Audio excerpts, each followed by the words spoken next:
In 1798, deep in the forests of Maine, a stone convent stood miles away from the nearest town.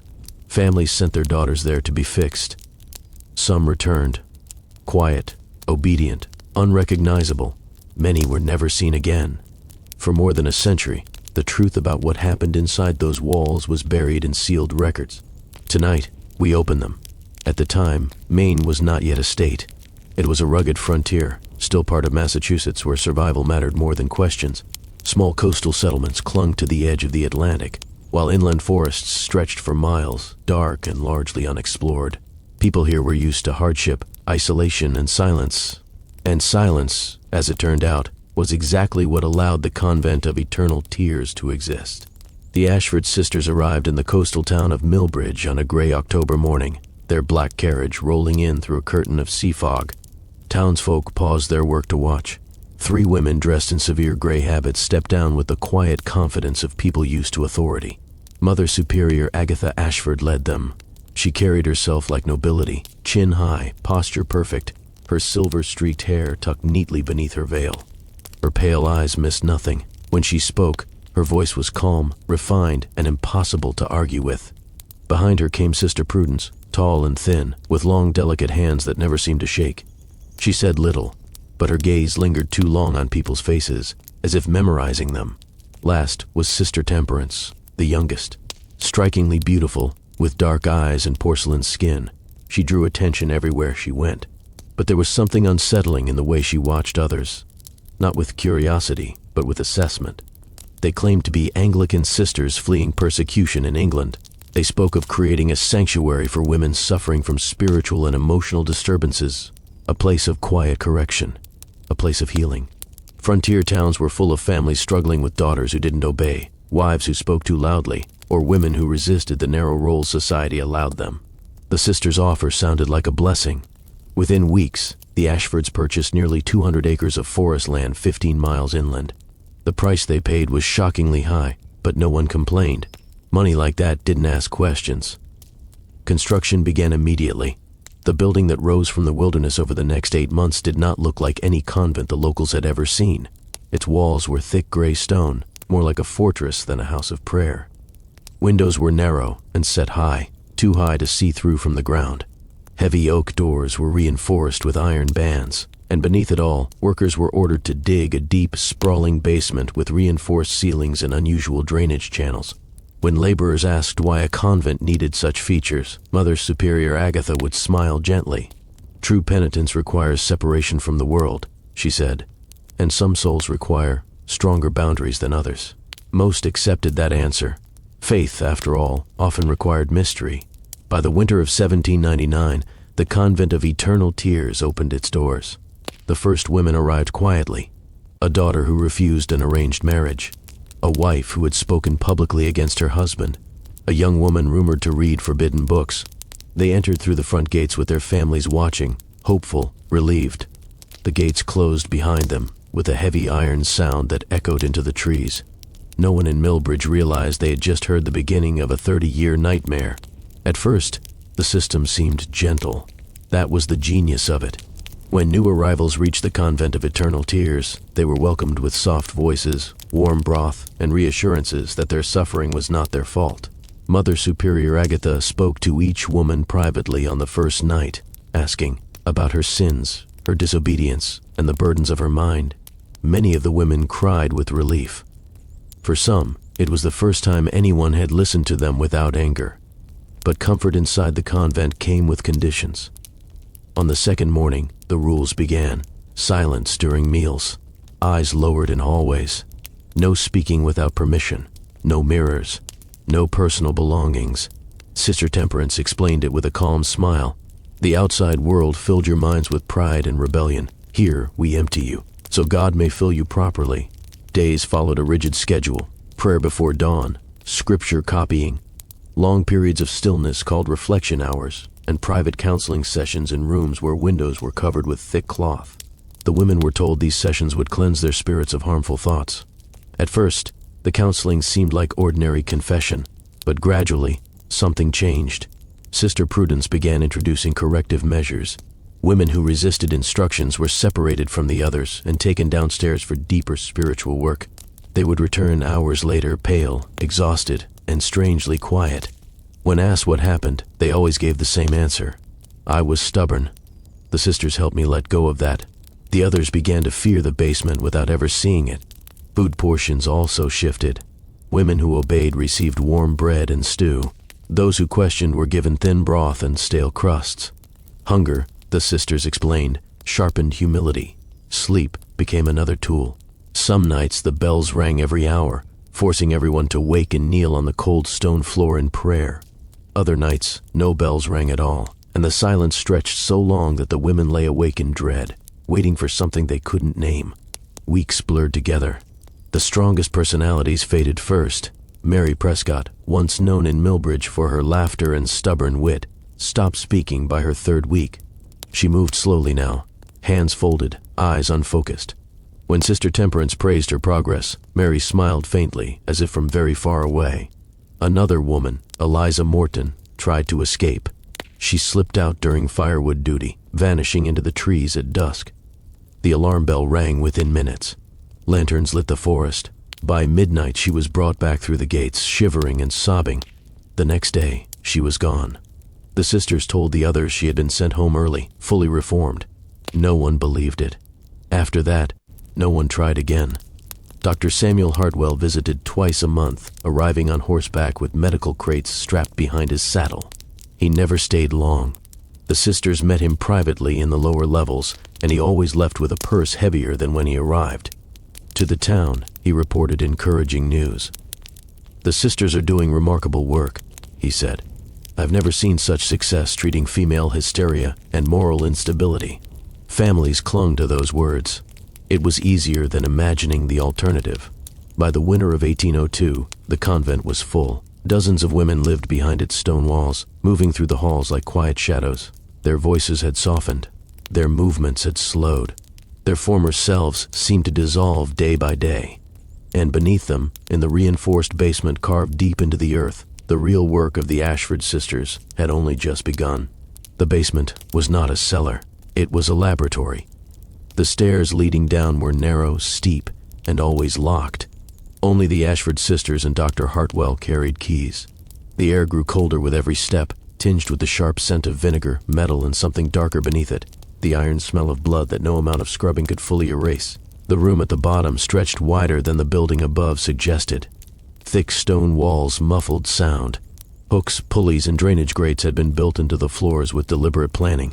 Tables stood in rows, not wooden dining tables, but reinforced surgical platforms fitted with leather restraints at wrists, ankles, and forehead.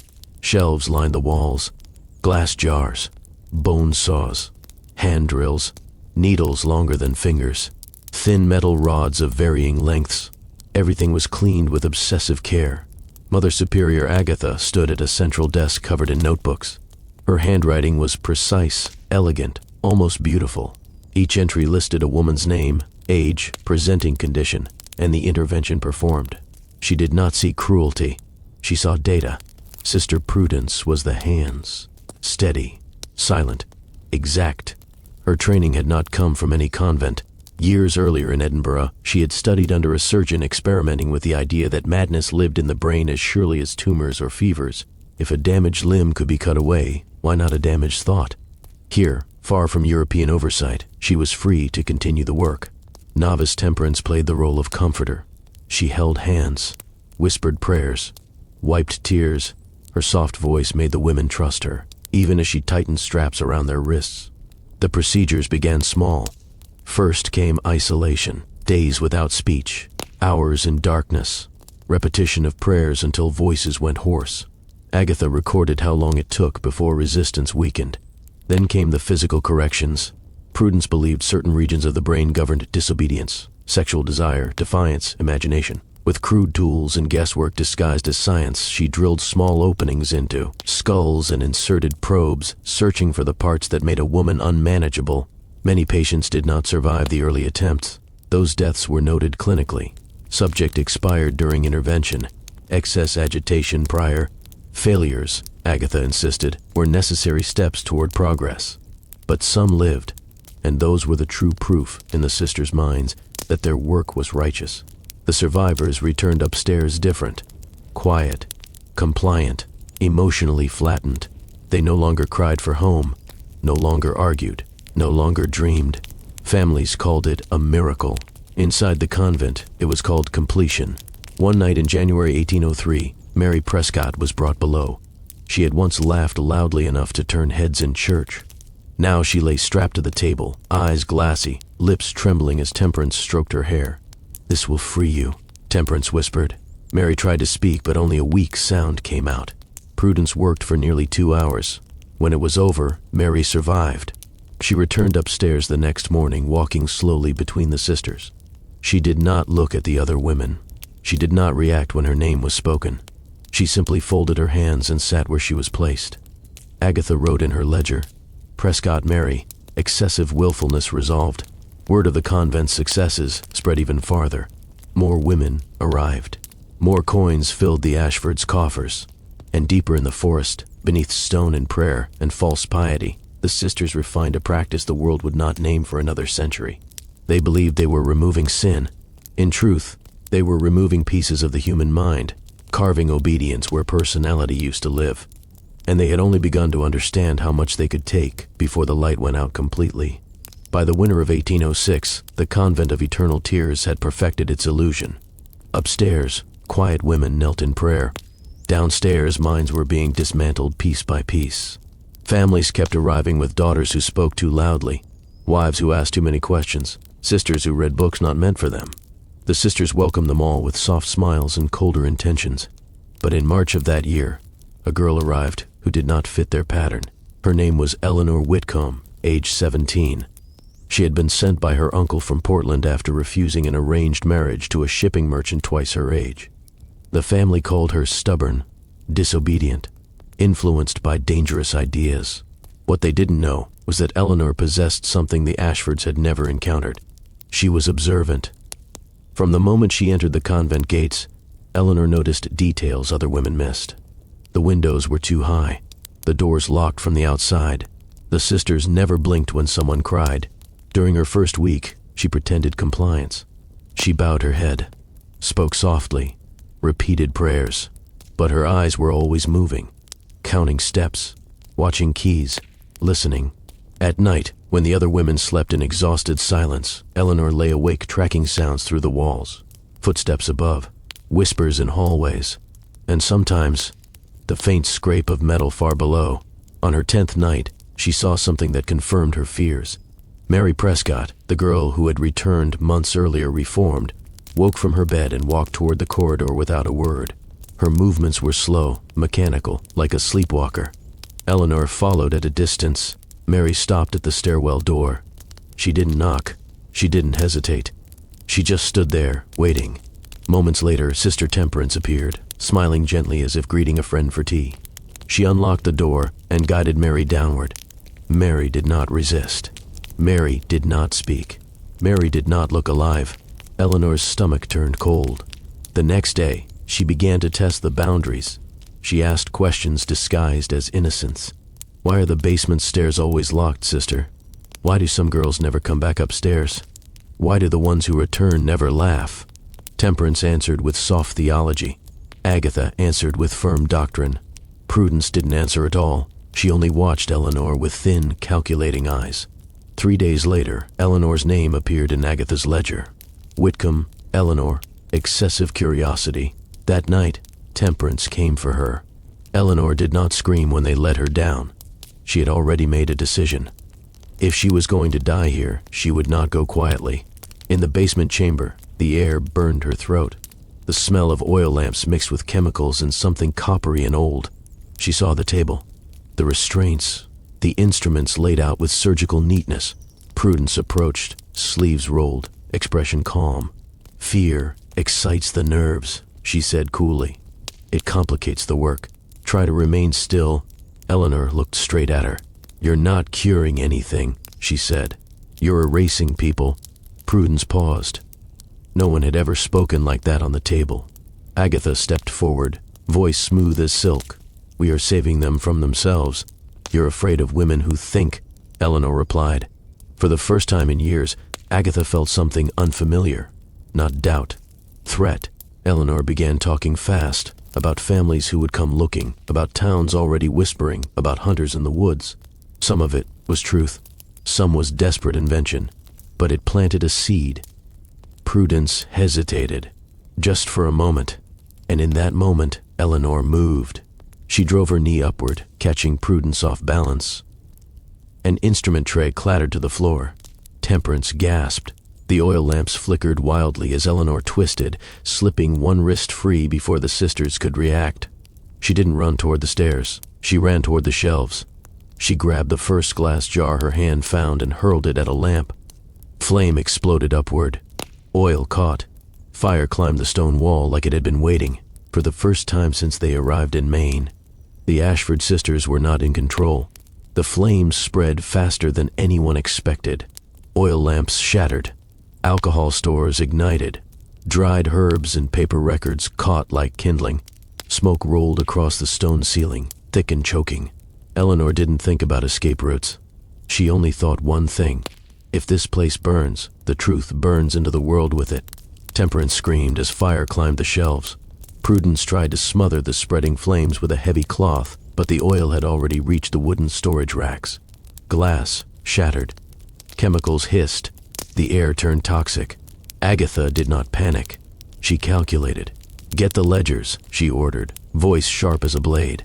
"We cannot let the records be found, because written inside those books were names, dates, procedures, outcomes, proof." While Prudence rushed for the documentation, Eleanor staggered toward the stairwell through thick smoke. Her lungs burned. Her eyes streamed. But she heard something over the roar of fire. Coughing. Weak, desperate coughing. From behind a side door, she kicked it open.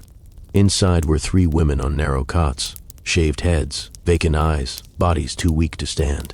Survivors of the treatments. Not cured. Not healed. Broken. "Get up," Eleanor rasped. "We're leaving." One woman didn't respond at all. Another tried to move and collapsed. Eleanor dragged the strongest one toward the stairs, half carrying her as heat blistered the walls. Upstairs, bells began ringing in Millbridge. Smoke rising through the trees had finally been seen. The townspeople arrived to chaos. Flames shooting from basement windows, sisters shouting orders, women stumbling from the front doors in nightclothes, dazed and coughing. Dr. Hartwell rode up just as Eleanor collapsed onto the frozen ground, soot-covered, shaking, alive. "What happened?" Deacon Morrison demanded, staring at the burning stone fortress. Eleanor lifted her head with the last of her strength. "They were cutting into our heads," she whispered. Silence fell heavier than the smoke. Then more women emerged, some weeping, some unable to speak. One repeating the same sentence over and over. "They said it was for my soul. They said it was for my soul." When townsmen forced their way into the basement after the fire died down, they found enough. Metal restraints bolted to tables, surgical tools blackened by flame, shelves of labeled jars, and half-burned ledgers that told a story no prayer could excuse. The Ashford sisters were arrested within days. But justice, like medicine on the frontier, was imperfect. Temperance died of smoke inhalation before trial. Prudence was declared mentally unstable and sent to an asylum, where she never spoke again. Mother Superior Agatha Ashford stood trial in Boston in 1807. The court avoided words like torture or experimentation. Instead, they called it medical overreach and religious misjudgment. She was sentenced to 10 years. She served 4. Then she vanished from public record. The convent was torn down stone by stone. The land left empty. No church would claim it. No family would build there. For decades, locals said nothing would grow on that soil. As for Eleanor Whitcomb, she never returned to her uncle. She stayed in Millbridge, helping care for the surviving women, teaching some how to speak again, sitting with others through long, silent nights. She never married, never sought attention. But when she died at age 62, her small gravestone carried words chosen by the women she saved. She walked into the fire so others could walk out. Today, the story of the Convent of Eternal Tears is barely a footnote in regional archives. Official records are incomplete. Some documents were lost, others sealed. But survivor testimonies remain, whispers passed down in families. A reminder of what can happen when power hides behind righteousness, and when curiosity becomes courage. If stories like this matter to you, the forgotten, the buried, the truths that almost disappeared, make sure you like the video and subscribe to the channel. Because history doesn't always survive on its own. Sometimes, it needs to be rescued.